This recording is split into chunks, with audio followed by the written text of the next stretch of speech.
네, 나노신 소재 올려주셨고 오늘 들고 계신 분도 얼마나 놀라셨을까 싶어서 이 종목 골라봤습니다. 10%고 2만 원에 매수가 진행이 돼서 오늘 손실 조금 많아지셨는데 최근에 올라가다가 오늘 급락한 그 이유가 궁금합니다라고 남겨주셨고요. 장기네요. 장기 컨셉으로 이 종목을 사셨습니다. 거래가 250만 주가 터지면서 18% 넘게 급락을 지금 했습니다. 근데 뭐 표면성으로 나와 있는 이유는 없는데 기관이 되게 많이 팔았어요. 보니까 73만 주. 오늘 기간 매도 전체 해서 한 8위 정도 될 거예요. 맞죠? 네. 최근에 나온 금액 중 가장 큰데요. 그렇죠. 네. 근데 이제 저도 이렇게 막 봤는데요, 오늘. 네. 특별한 이슈는 없거든요. 네. 그러니까 모르겠습니다. 이게 만약에 혹시라도 내일 뭔가 악재가 나오면 그러면 이건 사실 좀 약간 조사도 한번 들어가 봐야 되겠죠.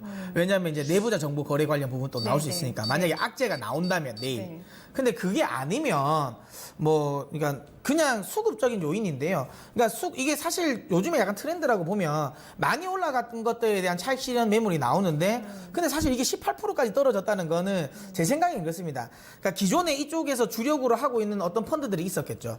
그쪽에서 이 펀드 매니저들이 바뀌었던가 뭔가 이제 이 펀드를 교체해야 되는 뭔가 상황이 생겨서 매도가 나왔는데 그 매도가 어느 순간에 이제 나왔던 다른 쪽에 소위 말하면 펀드들이나 아니면 개인들의 소위 말하면 매도가를 참 친 거겠죠. 트리거를 딱 건드리면서 그러니까 매물이 부른 게 아닌가라는 생각을 하는데요.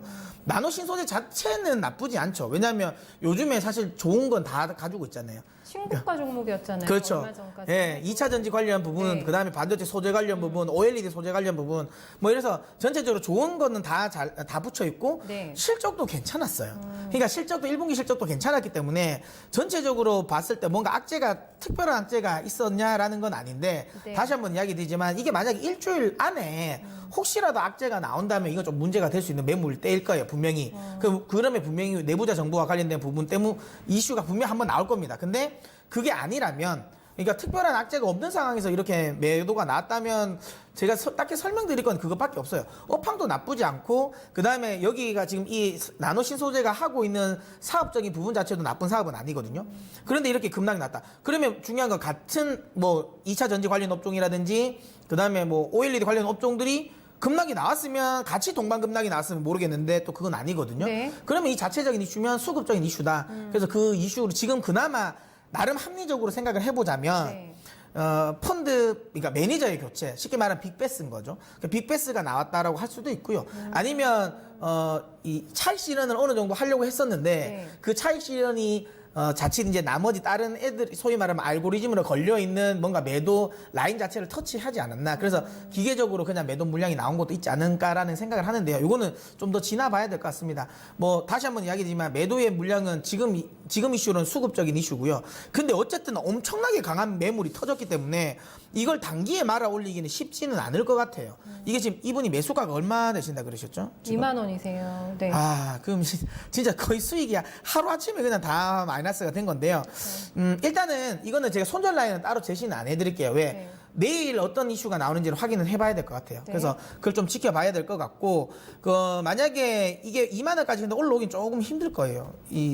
워낙 매물대를 세게 맞았기 때문에 조금 시간이 필요하다. 하지만 이 종목에 대한 업황이라든지 실적에 관련된 부분은 크게 우려가 되지 않는 부분이니까 나는 내일 아까 이야기한 것처럼 내일 만약에 반등세가 한 2% 이상만 나오더라도 2% 이상만 나와더라도 조금은 한번 버텨보십시오. 그러니까 내일 종가상으로 한 2, 3%의 반등이 나오면 그러면 오늘의 종가를 저점으로 그러니까 손절 라인으로 잡고 대응하시면 될 것 같고요.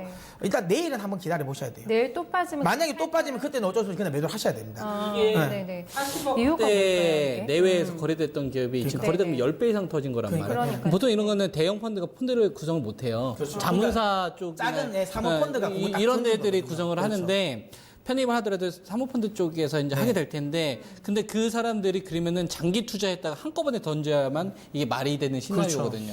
분할 매도에서는 이 물량이 절대 나올 수가 없으니까. 그러니까 장기 투자했던 사람들이 완전히 빠져나와서 했었으면은 그 전에 이제 회사 쪽 관련된 사람들하고 분명히 좀 얘기가 있었을 거고, 그런 우리가 좀 합리적으로 의심할 수 있는 부분들이 저는 있을 거라 보고, 이게 20% 가까이 급락이 나온 주식들은요, 이게 속임수잖아요. 그럼 3일 이내 회복을 해줘요. 그렇죠. 이게 속임수 진짜 말 그대로 그냥 속임수다. 그러면은 이쪽 관련된 사람들끼리 다 정보 통해서 제일 먼저 이 주식 사서 들어 올려요. 네네네. 근데 이게 아니다. 그러면은 이거는 뭔가 있는 거예요. 오늘 이게 받은 주체가 다 개인이거든요. 네네. 그러니까 개인들이 다 받았단 말이죠. 그래서 제가 아까도 이야기한 것처럼 혹시라도 이게 일주일 안에 만약에 악재성 뉴스가 나오면 이건 분명히 이 회사는 분명히 문제가 있는 겁니다. 근데 그게 아니면 뭐 확실하게 그냥 그겁니다. 그냥 아주 그러니까 지난해부터 투자했던 사모펀드가 그냥 털고 나온 거. 그거구나. 근데 털고 나오면서 아까 이야기한 것처럼 트리거를 건드려서 추가적인 매물이 나온 게 아닐까. 그러면 다행인데 차라리. 네, 그렇게 되면 차라리 그렇게 낫죠. 왜냐하면 업황에 대한 회송이 없으니까. 네네. 그러면 좀 기다려 볼만 하지만 그게 아니면 문제는 분명히 될 수 있습니다. 그래서 이건 조금 기민하게 대응하십시오. 만약에 내일 또 이게 떨어지면 그때는 그냥 일단은 잘라내고 나오셔야 돼요. 이게 무조건 반등이 나와야 됩니다. 내일 무조건 반등이. 지금은 리스크 관리가 중요하다라는 부분을 저희가 강조를 해드릴 수밖에는 없을 것 같고 악재가 나오는지 그걸 봐야 될 것 같아요. 일단 저희가 확인을 할 수는 없는 부분이라서 그 부분 체크해 가시면서 다행히 매도가 그렇게 높지는 않으시니까 생각해 보시고 오늘 얼마나 또 다 가슴 쓸어내리셨을까 싶은데 내일 시가 반응 잘 좀 확인해 보셔야 되겠습니다.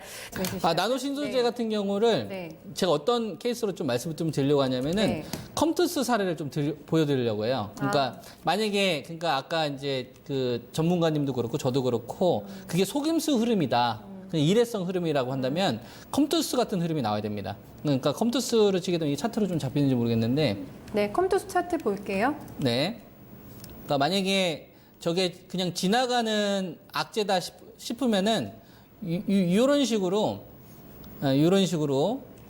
크게 잡히나요? 아직 안 나와가지고 저희가 보여드릴게요. 요거 보면은 컴투스가 이제 2017년도 요 시점 11월 달 7일 날 요때 한 5% 급등했다가 9% 갑자기 폭락했었어요. 그 전에 시장하고는 상관없이 그냥 개별적인 강세 흐름 좀 나오다가 얘네들 가지고 있는 이제 주력 상품이라네요. 주력 게임 출시가 연기된다는 얘기가 나오고 나서부터 서머너 어조겠죠. 요게 나오고 나서부터 폭락 흐름이 나온 거야. 그러니까 그것 때문에 여태까지 올라왔었는데 그게 사라지니까 폭락 흐름이 사라진 거죠. 근데 게임 자체가 사라지는 게 아니잖아요. 게임 자체가 사라지는 게 아니라 이 시기가 미뤄진 거거든. 쉽게 말해서 올해 출시하기로 했었던 거를 6개월, 8개월 뒤로 미루기로 한 거거든요. 그리고 나서 이 주식이 이 당시 이제 14% 고점 대비 빠졌는데 그리고 나서 한 3, 4일 동안 이렇게 버벅거리다가 이 급락 나왔던 요 가격 범위에서 계속 놉니다. 그러니까 요 지점에서 계속 논다는 얘기죠. 그러니까 만약에 요 급락이 나와서 이게 진짜 정말 답이 없는 핵심 본질을 건든다고 했다면 이런 식으로 횡보 흐름을 보이지 않고요. 이게 만약에 진짜 그냥 지나가는 거다, 해결될 수 있는 국면이다 싶으면 이런 식으로 장대 연봉이 떨어지는 시점을 기준해서 계속 이렇게 올라가요. 근데 만약에 핵심을 만약에 건드는 거다.